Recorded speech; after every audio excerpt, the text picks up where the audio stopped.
count oh baby I will be and then attaching the yatidene oya awade sane abehwe se uyo obi apese wutu kwan pese wutu kwan ko bobra ebe ye adwuma pese wutu kwan ko bobra pese ka be ye japade bi abehwe chirima yi dia adwuma ko bi aba ai if in company limited se adwuma ko we adwuma dia wodia ne se odi onipetu kwan wo pese wutu kwan eko Canada US ko bobra wo pese wutu kwan eko Albania Serbia eko bobra pese wutu kwan eko Germany eko bobra dia enye bra omo ho da na efri ti to start eduma we no obie nya omo asem kada da bi ebi se da eni na reverend set mi amebo ho dawro edi ama omo office was so Aputuoja Road Ophelia Junction one office no ma me phone number ne ma 0200 611 and 695 I Aputuoja enomo Aputuoja and Aputuoja ko no Aputuoja Road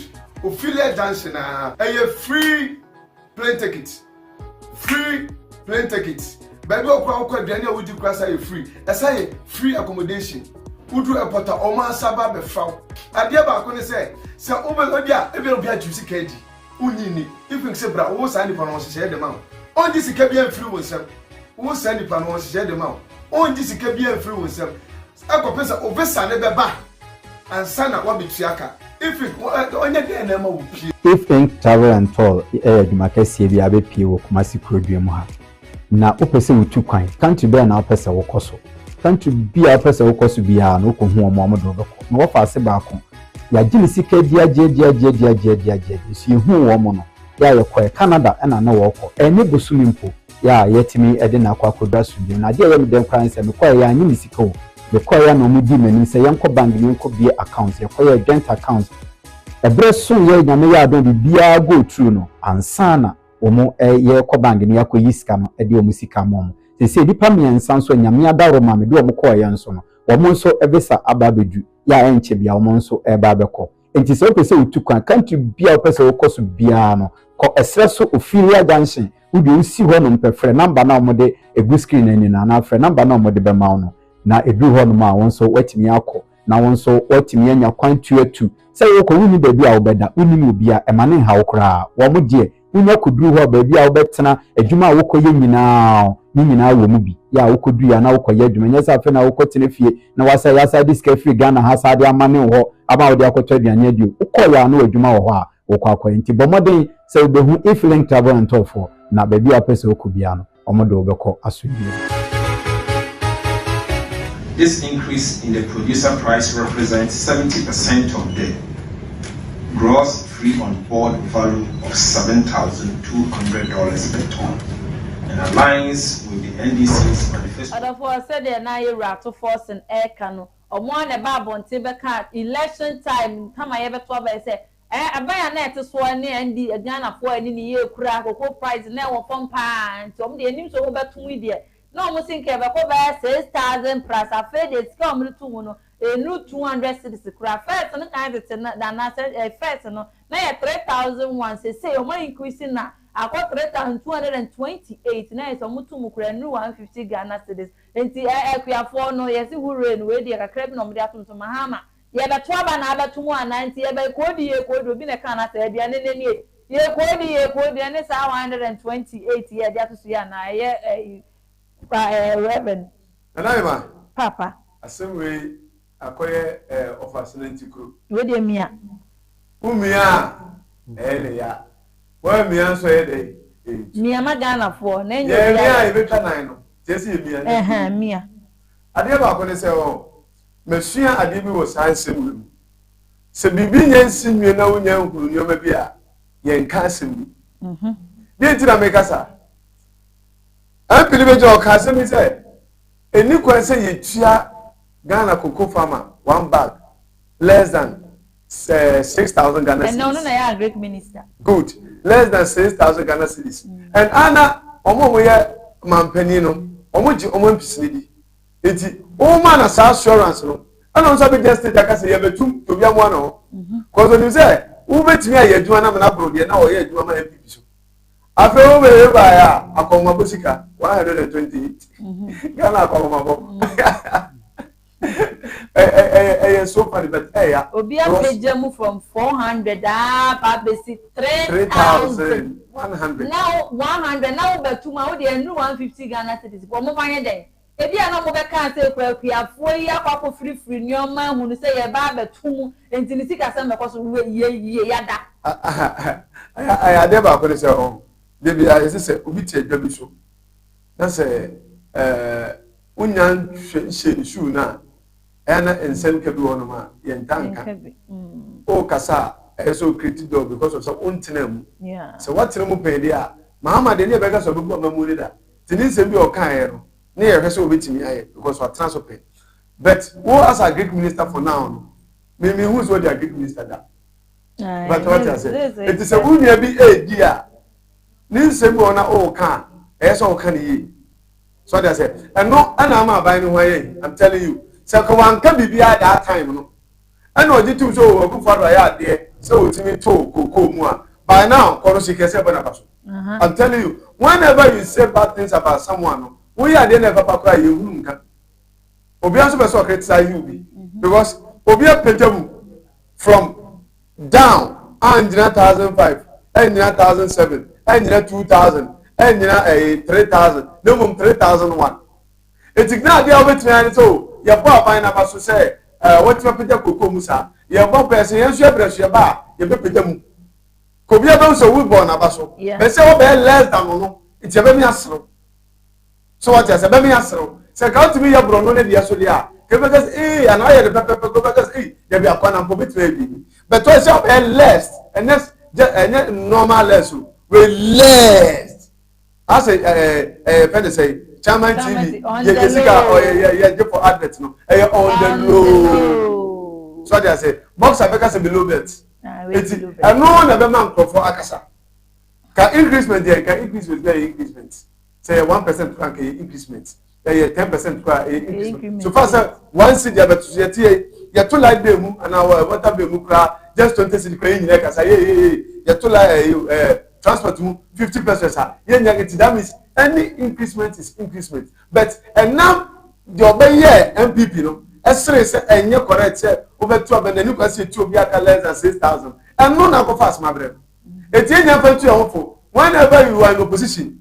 Now said your power na e kasa. Also kasa hwenyo be no kire bi be affect you. Bi na affect you.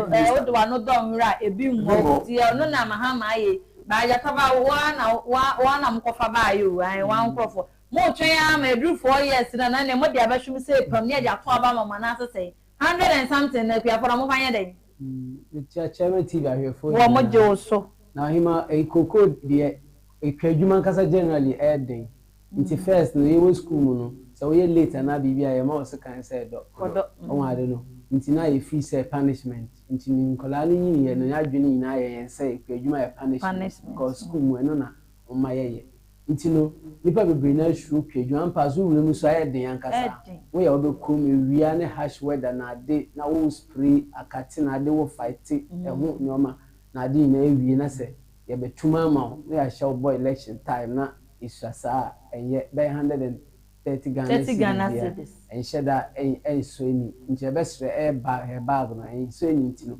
e besre say a Greek minister no on president be kasa na otumi I increase it because ma President John Dramani Mahama fans time I can say oba be increase you because you can say 2016 no you can't Ghana cocoa I could do 1 million ton and President John Dramani Mahama because of fertilizer such insecticides na dia it will increase cocoa no that time I could do say until that time until no say Ghana so an kasa the cocoa ya politics people omuni following na any say about for time the obi a share the cocoa at the year politics and especially cocoa growing areas and kasa NDC for strongholds na the western region western north na dey no sabu edine asankrigware these areas so mota intino so omuhunu say your customers a party who say your customers but me gidi say because of election year and you close ninti but you have to give the people what it due them and say politics time election time nkwana say you took cocoa omubum and you say na sa say you to me Emma cocoa for so feeling because cocoa e akoma duro ohima e akoma duro e boa Ghana for be abrofo to hwe se Ghana ha e me gya se ye dua cocoa wa ha o any Cote d'Ivoire na leading producers of cocoa in the world na huni se ye Ghana nkasa yetumi sorry anapa kwa nipa do se netumi koto cocoa powder e tea yenya chocolate nipa do se na yetumi enya o ade no which means cocoa na nkasa kwa is so expensive ema ye o yekuru ha sei ntini ye besre se yenya cocoa ehun nwane ndi a cocoa farmers there so mutumi enjoy they have to enjoy the fruit of their labor on ade esefata wo no se omunsa eka nso omo me ba wo ma omo e produce cocoa no omo na harvest sa cassava banche board and sankrofo na nso omo adwuma na mu oden pa it is omo ya omo feeling na e wo from rate ni wo from ni padodo na e from unji kuaye because obi nim se wakosu awie ade ntina also koye pia and okoye efuo no kra no cocoa no skasa na be pia free mu abama no there are things like come increase in here. You know, Mahama, me tie speak that time now. Or can say bet me do bear 6,000, some me boy and money more. And yes, I know can you bet me do 9 me and 4,000 cry. Na Ghana so ya fapem e kuku. E cocoa. Ya kan ya fapem ade e ma Ghana ye tumi enye sika power manano na e kuku. Ba me gidi say initiative no so no mo ye cocoa scholarship schemes e wo ho. Me gidi say apart from prize no omo de another asem de ba ba kan akire cocoa. Ekuafo maybe am pom dey seminar omu school hu seminar ada nyoma yese omu yo maybe am ba be che omu free fertilizer na ade so a omu nka na ewo ho na so MPP aban baaye no omu fa fertilizer ni na aton ye na omu so omu nche na omu de che party for until that thing was abolished by the MPP party until free fertilizer ne de omu twem na omu ma until NDC force had the campaign bi ene kan wona amanfo so to aba ma NDC aban no nti ese omo hwe se input no mo for cocoa farming na ene cocoa improve seedlings cocoa eduaba na yedua nketwa no ene so mutumi che nti omo hwe ene cocoa scholarship scheme edema cocoa ekuafo emma ne cocoa growing areas ka kwan na ade no ese omutumi eye because cocoa ebo hwe galamsey we ya etumi etu ati se na abrofo so secret ni se abrofo no aka se ukurum galamsey edimu akotinya ukoku kra omonto because cocoa no ba polluted because galamsey no senite na ade no iwura cocoa no mu na esan so de how kese ebre oman no eye good ye fancy environmental program nti oboni pese wo ya ade ya wo de ba so wo ni se ukurum ankasa so wo ate na ode wa na wo funtu wasa se basabasa na wo se wo dia cocoa a nti price nyanhwe na increase a small ndokoso cocoa no Cote d'Ivoire no ma cotton for higher price nti apart from price say aban wo ya bibim for price no afi omo onhwe emwa so de boa cocoa farmers no nti bosha ndc aban hye cocoa farmers equipment and other things President John Dramani modern na eyi ye friend say ministers no emsa asema omo kan no Ghana for eshada ntiase I say no President John Dramani dey ebo brand people see that it doesn't reconcile nti say bibia ye clear na ehu because that increment dey isa na ye koye next stories you Sam George or boy adwuma na ode na adwuma ni bi kopie na no ya ode kopie MTN ne other networks I use Voda any other ones ni nyina eko kasa chro mo say omo data no either some mo better so na some may increase na ma obi aye den I enjoy bi no bi na ode see DSTV so I say up to date okay so monthly omo rate ni so 30% no almost 30% no edos up to date omonte so ama yewura san press conference so omonte so dia na te say na obi abekoni krom no mum free ha it is omonte so ma Nigeria de be yefo ama Ghana de boa ye de dia Ghana rate ni was so na nti oni omudi nkomo so omonte ase dia na die ebesi ye correct story na ye trust so I compared Ghana, Nigeria, Liberia, and Ghana has a bigger population than Liberia, Angola, Botswana, that Ghana is bigger than as well, Eswatini, clearly Ghana is way bigger than Eswatini, and South Africa, $60. What is good for Liberians and Nigerians is good for Ghanaians.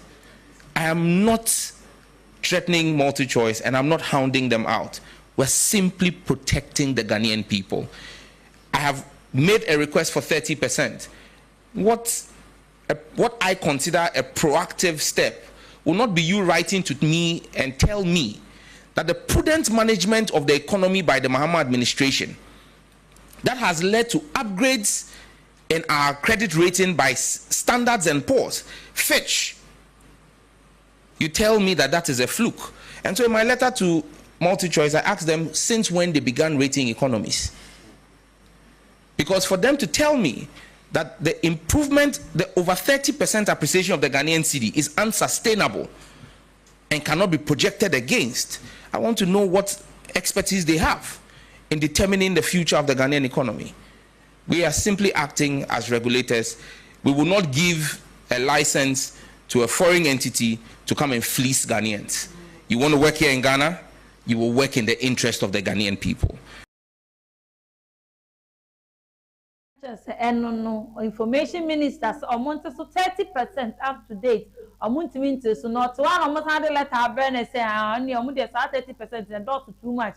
And no information minister and young hope being found on sit there be that rate now was through too much. Ghana there was through to yent so amount far rating in my form of dear not to say DSC before Mokom Group. Reverend. Open this up, George. Let me shut I drink Ghana form. Let me shut the bar. Where do I come anything when he said, if you want to work in my country, as a way you might be so many money and no money, but you will never go. Oh, of course. Then I said, what I said, own to me double to Sunni and town on. Said the other political parties name the president individuals be. You come and use individual. Hey, Obi to me, a job on one in your what is a deal with benefit years ago, Ellen, about for. Not payment over the month because of some so many money. But we got a Ghanaian now, or call Bonita as a Ghana, the number for and I know here, Gary. And all these who went to a BB so. Said the Bible, Liverpool, no, as a mom on this. That is Ghana for you. And I said, Bini, you know, Binimusu for you. But what I want to say, if you want to work in Ghana, work in the interest of the people. So like I said, or near Katasumo was also some fair chap for this cabi. It would be a percentage when you saw a mama. So that's one more respecting. And yeah, you have a DSTV for Tiasi. Omontiasi and Tiasi. So I want to so the idea operating with Jan or Major Mukum. Come to me near the idea of my sorry a minute. DSTV go for every pool. Lazan, no. So what I said, a man more a day, no more a day. It is a over to so many individuals who don't have it me at the issue. Now, boy, yeah, fine. But I want me to soon obey what is over teaching us out to each. Say other political party, the Kaba person say, yeah. I know the answer I did my own. And yes, I was in the Ghana. It is over to me, young Trasso, who to me, but support to some joy to say, young woman to money, no more different countries, no more. Same thing for me, a private and so much. Other networks, you know, Mundias, and I won't know the other Monte. How possible? What about to previous? That's all. Nigeria, some Georgia or fight for Ghana, and that is how real politicians should be. This is true patriotism. I say a woman would dog for call for an SAB kind, and yen say Montoma Mamenco, after we could do now we are general now can stories HA. Oh, I don't know. Yes, sir. You have to feel it. It's not media first or about data. No, that is government accountability series. That was every time, you know, or mobile out every kind of air cost because you need to have information. Yeah. It's no, and no, na oba out bekan. You know, or say data now for being social media company say data no how can you 2 minutes or say idea or call searching and no na my too. Just so one case was settings here. I was settings here with data ever so. Also, share other new clips na there and only 2 more. Just so one case we steady idea I wash now we are yet too. And no sounds so monitor telecus say wow, obesity Ghana and on chimney. And I feel to call DSTV for no so. The DSTV for 30% no or no marker or my last time or my year this time so another day you say so man yeah not just say or best suspend all my licenses now some small licenses so me never chairman TV I say too because DSTV the boy thing na ni na akwa say a passion for soccer on ade ye premier the other ball na ade no was so for share the try my bet na ade but almost $90,000 na too much. Be me 34 and I did. Be the any were down. Nigeria for the were down. See then a Ghana for the it me sir. Lack of leadership. Na I wo na brofo. You say obroni no ba who says as soon as you compromise how can you sophisticate your own people? Say one kasa unko for mia your con. Mia your con. So we na we na mia oh I don't know. Na ni nechi no etumi ayenhwe han mankofo agi esika saa baba pem this time. Is some George and me the no me supporting because of other primaries. They know you go pram. That is all now for the Jatabano cartoon. Yes, many videos on YouTube now. I mean, your campaign permanent hard way because some are Canada no yes, it's a little support to our fake leader. I have to support you because you are doing it. Or you my pastor, I come out who say yes, I fought for a due cause. Yes, I mean, you my day, because I saw fight my Ghana for it's the year campaign man, yeah, you mean man. You need the campaign YouTube book more into some George. We be videos I'm supporting a hard way. You know, wababa ye say the am yas say all fighting my yen because data no a cool yen a sophisticated and not a business. No no bebre and nothing so DSTV so no omo yes sir obiamra chairman TV na chairman TV the vision is clear. Somebody say obi afada amfo a onim se bebo na ye be father amfo a wonko na be benefit dey na me lucy dey abada fon sana ebinim suti expatriates outside business to mobile sana bitio oba onya no profit quote ni konukuro ene na me mfamo ko ye outside casa ye wi ade abaga na hanoma eye omodi aba bonten se saa cars ni nyina na enya ne tie se o matcheche wo mo bebre ate se omo ade omo ebe san akọ back to where bi omo free buy enti mo man ko he video na eye CID boss pa era donko right I then some of the babontin yenkotie. Speaking about some work done by Interpol Ghana on transnational stolen vehicle cases. The CID administration has stepped up efforts to fight vehicle crime by working in close collaboration with other national agencies, including the Customs Division of the Ghana Revenue Authority and international partners like the Interpol, Digipol, and the FBI to share intelligence on vehicles stolen abroad and imported into the country, as well as transnational organized criminal groups involved in the stolen motor vehicle trade and related crimes like money laundering, insurance fraud, identity theft, visa card fraud, among other transnational crimes. This effective collaboration has resulted in the recovery of 43 vehicles stolen from abroad and brought into the country between January and July 2025. These 43 vehicles are mainly high-value luxurious vehicles such as Rolls-Royce, Audi Q8, Porsche, BMW, Mercedes-Benz, etc., stolen from countries such as the Netherlands, Spain, Belgium, Canada, USA, Germany, Italy, and France. Out of the 43 vehicles that have been impounded, investigations have been completed, and the courts have ordered that 18 of them should be repatriated back to the countries of origin. 8 have already been repatriated, while 10 are pending repatriation. Cases on the remaining 25 are still pending in courts. It is important to note that for every vehicle that is impounded, thorough investigations are carried out and the importers are given the opportunity to provide proof of ownership of purchase of the vehicles from the countries of origin. It is sad to note that in almost all the cases mentioned above, those who clear the vehicles in Ghana are unable to provide proof of ownership or purchase of the vehicles from the country of origin prior to their importation into Ghana. Let me indicate here that payment of customs duties in Ghana does not mean that the vehicle was legitimately acquired from the country of origin. To further boost the fight against vehicle crime, a special task force has been set up by the CID administration to conduct intelligence-based operations and impound suspected stolen vehicles brought into the country. So far, the task force has successfully impounded 6 vehicles made up of 4 Toyota Tundra vehicles, 1 Toyota RAV4, and 1 Range Rover, all stolen from Canada. Investigations have commenced to unravel the circumstances surrounding their theft and importation of the vehicles into Ghana. Intelligence gathered on the modus operandi indicate that criminals use fake identities to rent vehicles from car rental companies. While the rental agreement is in force, they clandestinely ship the vehicles out of the country. As soon as they are sure the vehicles have been cleared, they stop paying the rental charges and cut all communication with the company. By the time the rental company realizes that the contract has been abrogated, the vehicle would already have been shipped out of the country of origin. Some of the vehicles are actually stolen from the premises of the owners. The tracking systems are disabled and they are shipped into the country. In some of the cases, fake credit cards or stolen credit card details are used to buy the vehicles on hire purchase. While the agreement is in force, the vehicles are shipped out of the country of origin. Once the vehicle is out and sold to an innocent buyer, the payments on the purchase are stopped. That is when the owners realize the theft and report same to the authorities.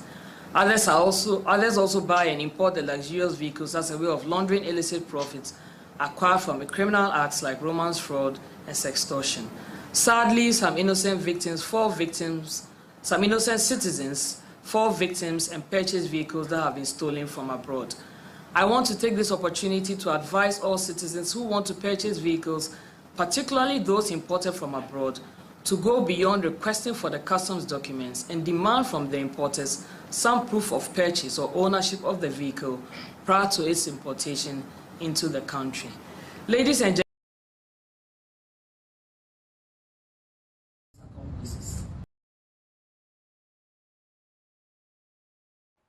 the investigation took place at the suspect's residence. A forensic inspection revealed the following: blood stains in the living room and evidence of attempted cleanup, freshly sprayed walls, an empty can of sprayed paint. A search of a secondary crime scene near the GBC satellite area also uncovered a burnt woolen carpet stained with blood and partially burnt camouflage fabric. These items were photographed, retrieved, and processed for forensic analysis.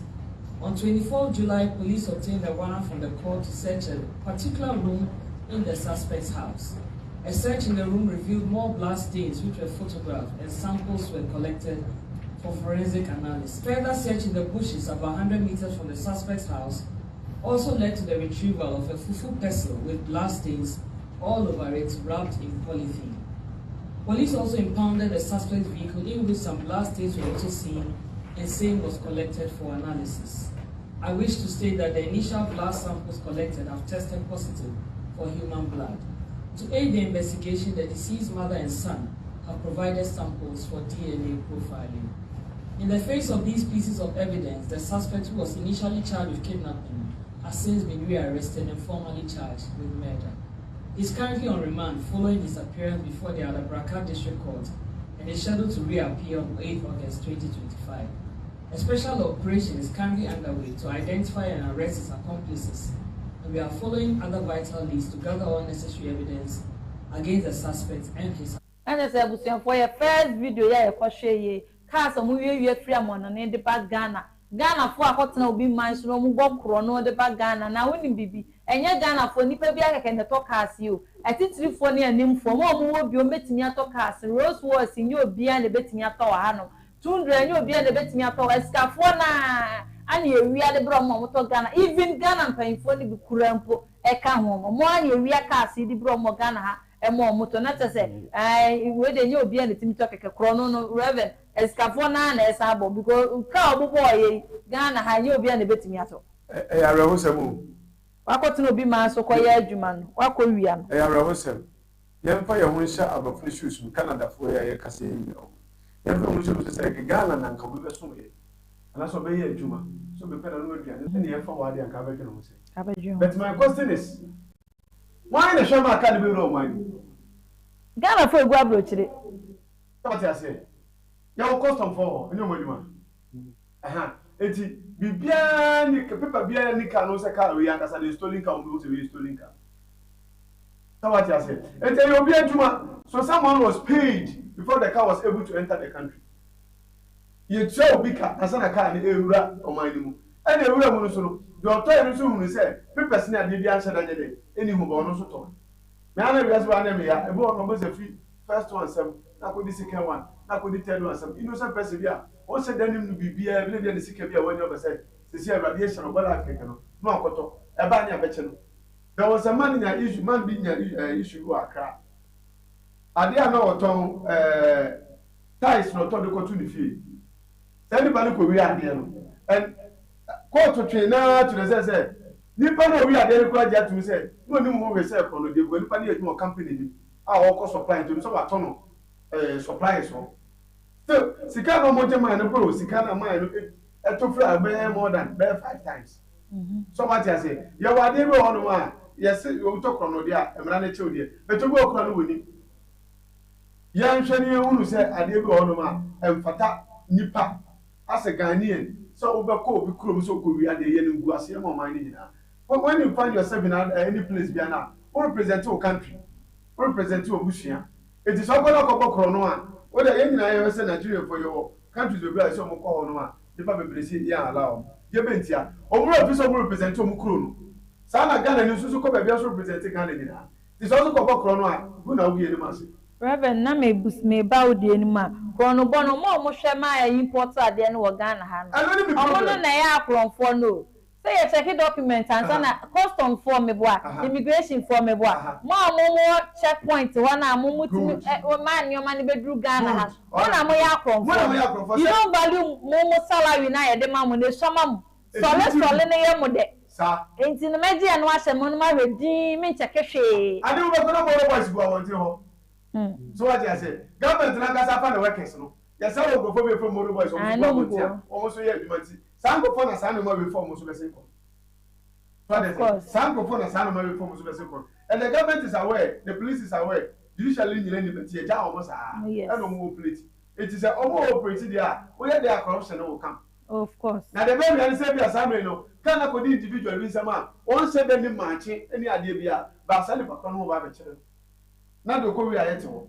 And then you have my assembly to those members, and I have put it there. Sana mekano. Aye. O ma de pefe bi, o ma de papa bi, o ma de bi a eso mo ma busuan e na ko. Se wa boso de na ma kire ne de enu kakra e wo ho no. Abrante immigration guy ya ye kun ye nyina ye nimpo one ne wife ye police ne obi ko ko ni sika e wo no anadam for bright a mu kun ya te se busuan pro ma amre mo mani amre konkomo hu ne very about no.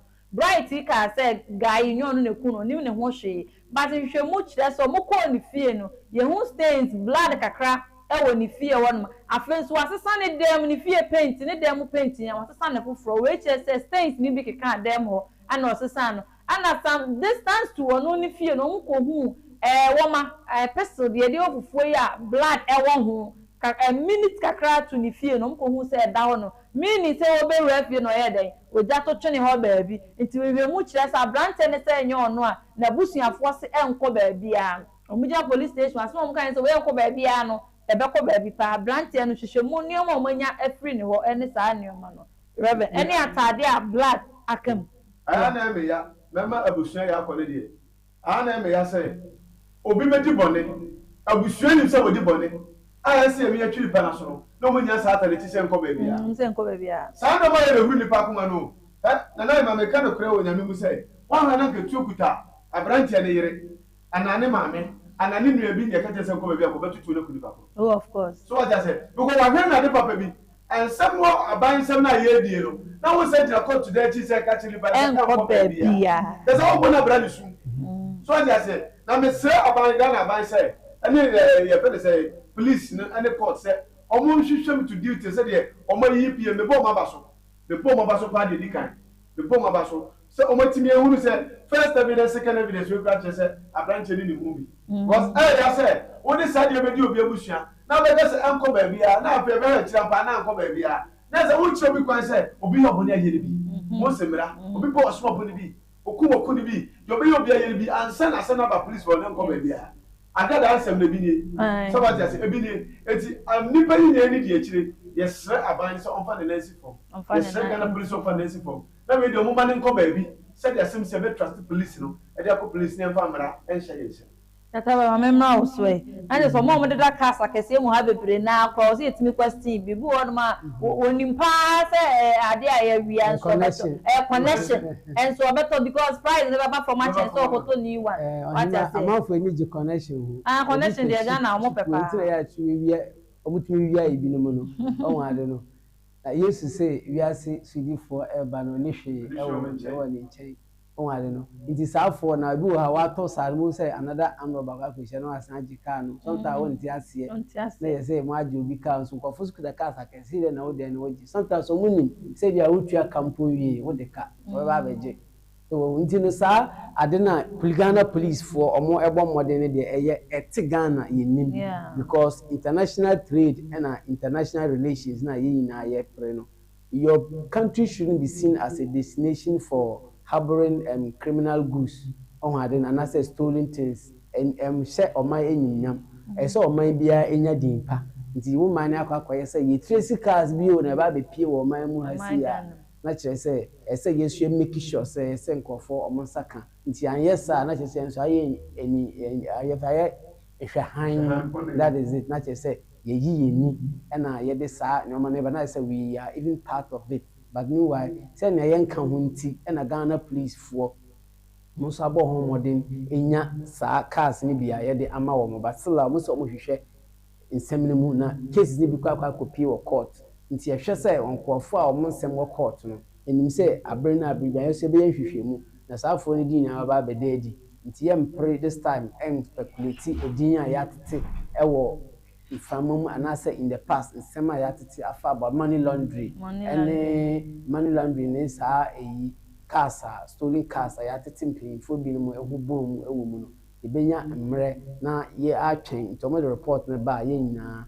ye behwe na afi so brighter ni omo nsem immigration officer ni adam so ni nsem so no e de ankopon ase e na eyi so Ghana police ase e wo hwehwe mpa omo ye and omo so etu anamon because evidence no e kire say they are getting closer to the murderer or the killer of immigration officer no aweja na yere police ni bushafo yina eya omu no ensem fata kura na damfo no yade ba nipa moja so eya hard nti ni nipa de ya hwe ni yi eya wadwen se woku nipa na na eno ano no wo de wo na wani brisika sika kwan ya wo na wotwaye wo betoi esi den na wo sunu ku nipa because of sika se wo ye de wo de woku na wa enjoy life nse wo so bewu wotwe mutan ya wo be we bia wo kwa de be simple on ade no woku obi kwa koto ka no kwa betum kwa aje wo nkwa on ade nti ne se ya hwe yie because ukọ bible makene able ensem no yehunwe ya esiye on ade no se able no moja su kasa etia eyi ken on ade no nti nipa moja kasa se na bible aka no nipa moja egu asase so kasa nti na etumi pesuma yehu bibi se yese ni dem na ade moja stains na ade na wamafunu amdo bono ene adanyoma bia omo use nyare ebon moja no mo ye audit no omo ehunu se sa evidence no ekire se eye bright na no hu eye immigration officer na no hu enyoma nti ye da Ghana police ase se omo koso ambivi na ehunu se omo ye adwuma eye sa bi betumi de mrahye omo nsa basi ehunu se asama e ba ye na mo se na mutu who make progress and so nya iremhye our police because they can't do the work alone. They need our effort and our collaboration omuhia because Ghana police omuhia ye say yetumi boa na crime rate no eba down yes I eba boa ye nyina wona ma wonsuro onwade no ntino ye da omase ewo dwumadia omase odwuma omudi ba omase akai bi no mo yes suspect ni akai Ghana police they are trust them this one ka so monye omuka so ombe investigate u case they are there ni shebia they will find out it I know David say omaka no so no ye don ba be kan brand here bright no na ye di asem na ma abotoye mu ababusua mienu ne sanse ne boy ne back to out ne yira wo kete first born am so onyanya 6 years kwa second one so kwa da 9 so ana omo ashre ade kesiesa no omo bo omo bra nanso Ghana police I trust you minim se mbe madwuma management efe enche bia na ye akotia MP ehre ne nkwan ne so hre ne nkwan ya ate se ayo ne ebo akotiafo na bemre mu no e wo se yesan ato aba foforo nti by election na MPP4 ayi omo frank atuni ana se omo dom di animu ana NDC fo nso ayi omo de eno ade enu na NDC fo yi omo de MPP fo nso ayi omo de se obi start omo campaign a nanka minim se jara hu se mi nko meja ama so MPP fo mo mfa nanso mmeramu no enkyere sa constitution enkyere sa ntia wo se yeto so abentin obi ada ne domo de nansa na yebekọ no ma me ntwa me ho simai me ba yakọ sansam no so me ba sisi a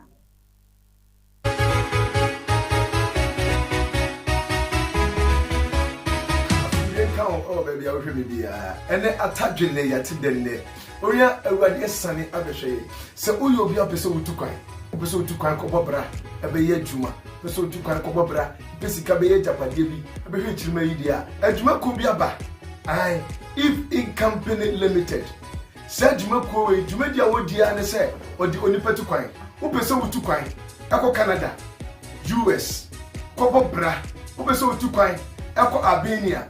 Serbia, Ekobra, Beso to Quine, Eko Germany, Ekobra, and Yabra. Omo, da. Now, a free to start a Jumarino, or be a young one, some Canada, there be a bit say that, and it's a reverend set, Miami Bomodero at the Amon office, our Sesso, a Putuja Road, Ophelia Junction, one office no. My main phone number now 0200 611 and a 695. I put to and one more. A Putuja and a Putuja Kulma Putuja Road, Ophelia Junction, a free plane ticket. Free plane tickets. Baby, I'll Daniel would you class a free. As I free accommodation. Would you a potter or my suburb of Frau? I dear Bacon say, Sir Obelodia, it will be a juicy cage. Unini, if you say, Bra, who send the panels share the mount. On this Caribbean free oneself. Who send the panels share the mount. On this Caribbean free oneself. I go press over Sunday back. And sana what be tiaka if it onye dey na ma wupi if ink travel and toll edumakasi bi abepie wo Kumasi Kurodua ha na opese wutu kwan country be na opese wo koso country bi a opese wo koso bia na ko hu omo amodo beko na wo fa ase ba ko ya gili sika dia si hu wo mo no ya ye ko Canada na wo ko eni bosumi mpo ya yetimi ede na kwa kodwa studio na dia ye me dem kran se me ko ya anyi misika o the choir no mudi menu say yanko bank ni ko be account ye choir joint account ebre sun ye nyame ya don bia go through no ansana omo ye ko bank ni yakoyi sika no e de omo sika mo se dipa miensa nso nyame adaro ma me de omo choir nso no omo nso ebesa ababedu ya enche bia omo nso eba beko enti se opese utukwan country bia opese okoso bia no ko esreso Ophelia Junction udi nsi ho no mpefre number na omo de egu screen ani na afre number na omo de be ma no na edu ho no ma won so watimi akọ na won so watimi anya kwantu atu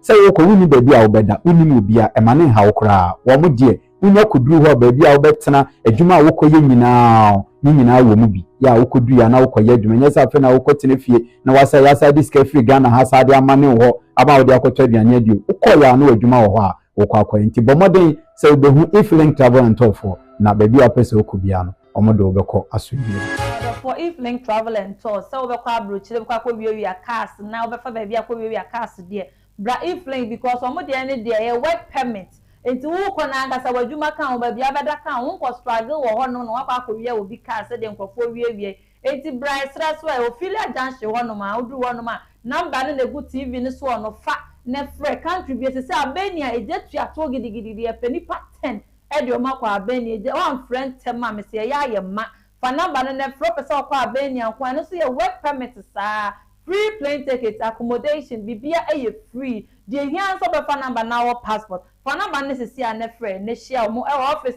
so Ophelia Junction one man na omo be show ama bibia kama ma yenko ya stories no so ye MP a ye akotia MP ohwere ne nkwa no MP NDC fo yi omo de MPP fo so yi omo de producer project ma me na yenko for the Akwetia Constituency Delegates Conference and the official campaign launch of Solomon Kwame Esumedu. Mr. Esumedu has been selected by the party to contest the upcoming by-election on September 2, 2025. The event drew several high-profile party figures, including Ekuapem North MP Samia Wuku, former Akwetia MP Mercy Edu Jemfi, National Youth Organizer Henry Nana Boachi, and Eastern Regional Chairman Jeff Konedu. Party leaders described the campaign launch as a demonstration of a strong internal unity as the MPP rallies to retain the Akwatia seat in honor of the late MP Ernest Yaokumi. They said Solomon Kwame Esumedu was chosen through extensive consultations and is widely regarded as the best candidate to continue the Ernest Kumi legacy. Our MP for Akwatia passed on, and the EC has also indicated that there will be a by-elections in Akwatia. For that matter, the New Patriotic Party must also have a candidate. The National Council of the Party set up a committee, and we were tasked to find out who could be our candidate, or whether we will do primaries or not. So the team went to Akwatia in the constituency, had engagement, a lot of engagement with the grassroots, electoral area coordinators, polling station officers, chiefs, opinion leaders, and if the president wants to continue his inaction in bringing the perpetrators to book, arresting them, prosecuting them, there's going to be bloodshed in Akwatia.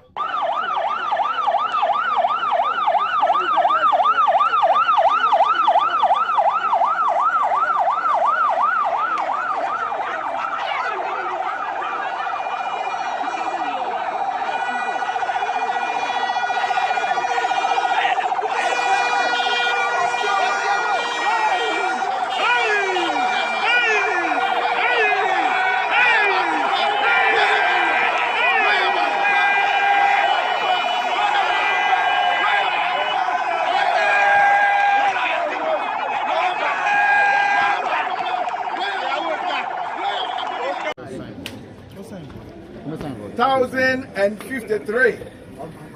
At the end of the elections, 975 voters voted. Now the results. Rejected ballot 3. Candidate Bernard Bediako Bade had 380 votes. Candidate Erasmus Koni Ali had 366 votes. Candidate Henry Yadom Wache had 226 votes. So total valid votes were 972. Rejected ballot papers were 3. And total vote cast for today's elections is 975. Now I invite candidate Bernard Bediako Bade to come here. Commission, I declare Mr. Bernard Bediako Bade as candidate elect for the NDC for the Akwatia parliamentary by-elections. Thank you. Fire. And actually say obi baby wo no na obi so baby so ye de anya ye awie Bernard and the coach mama NDC sa na MPP for so yi omo de obi aye nmonyamfo na mo de mesrance nkohima we de mo fa MPP for na papa yi wo ye ya wanya 2 years kra of parliament na mo constituency e wo se mo to aba kra na reve we de nyina yesre omo fama NS kumi NS o na MPP for so ye yi kaka na ya kasa number in parliament re omo number your parliament 85 na Yenti bi sisa Ghana mrade but we dey mo ko ba mu mu na mo ntoma mu so betwa ye djuma no nko ade a NS yes am panso o no ansori ye no me support no nyima ne man ne nkrofo aroho aroho sem kese pa na eto Akwatia man ya ne Akwatia area aroho sem ye mabuso nyina nso ya akọ edru be se buso be sa kai a odi bi o me kai o me kai bi ne mom ye mpa be kuma nof ewo ho o mun se munu no ye mpa be kuma nof ewo ho ye pasudie ye mpa meti makao ye mpa NDC ni MPP ni Osali funi si fumu nyakremu ma. Yenye Ghana for so ya uzeni so ya Ghana ni so ya not na so ya de so ya fatini we are all Ghanaians. Assassin ni bia oba bia we are na here dia. Mun ko hwe mo da bia nguso. Na assassin na beda yeka. Mun ko fa de ko bo obi na de che won ntimi an kwadwa na yere ma beda ko. Besam. Obi etu oba na sundue mu. Ana mo a muji sika say ye ko ni akodi nsamone ye ko ni akose no munya na nyam betwa muka. Ye pa sundue wo man ni mu. Ye pasundue o man ni mu ti so se baabi na so be fa continue ase akodi sika kakra bi e di kakra bi agogu woni so go sam mu sei bi ensa kakra no be bi nkwasasam a me sere wa de se sada lo bi mo otuogu ye pasundue o man ni mu ti me sere mu ye nye na sundue man kakra enu se bra bi no Ghana e be fa ntuma papa e be fa ntuma papa Jataba there should be free and fair election or abekumade any dey any consensus not and never man for you to crutches. Mete Jataba no room. I say a free and fair na bibia etumi ekọ fine because I can remember kebe yentakwa I say okọchire wadwe nipa a wo pen na say okọtuma no na ye kan say nka ye bibia nka e beka say bia we ahwere honorable NS ni wonti no nka obi konkọhye na anan but I say politics no akwakoye competition obi apese o making a record I say soccer no with the board who say will be qualified partner so chewa or shawa ma wanga so who say yes because or the year record and no can na ya san by set me force to chire omo adwene o nipa mo don in terms of MPP omo hampeke on a Mr. Richard or no so a have is good dealer or a business person e work with a popular person per MPP special committee and omoye no hu ni say omo han pick or no obeboa na MPP for edikan to no monyamfo pa ma fa ono edena aba na NDC for so the Bernard ebedi akom so to aba no na surprise na course no say MP na one eya ali one eyi call no one MPP eya NS mi call no eko proko wi court ko no kwa lucy eya nura no to another candidate na Bernard no kwa former MP but Bernard no which means that a tight competition because no quite to me over old MP not say or ye heading towards into which been about on the binum swan to almost 1,000 plus registered voted for NDC delegates let me say about 900 plus and a quack say or no we in a tight contest and the Angopon say two parties in leaders almost the second that is September and as other one is and Ubia a campaign now devoid of confusion and danger na bibia into me na bibia NC and Amosini Emma Akotia as MP other for han e di dwumadi nyina ese branity antime amiefo in yakopon ya adom ochena ye bebie fun na ma obi ade na dwencha banya mi sure so wo hwe me na wotie mi yakopon ya adom a echena ye besa atena se me di dwumadi hu chia me di ameje so yo hema aboatema mi chia obi bia wo hwe me yakopon ya adom a ochena ye behia makramu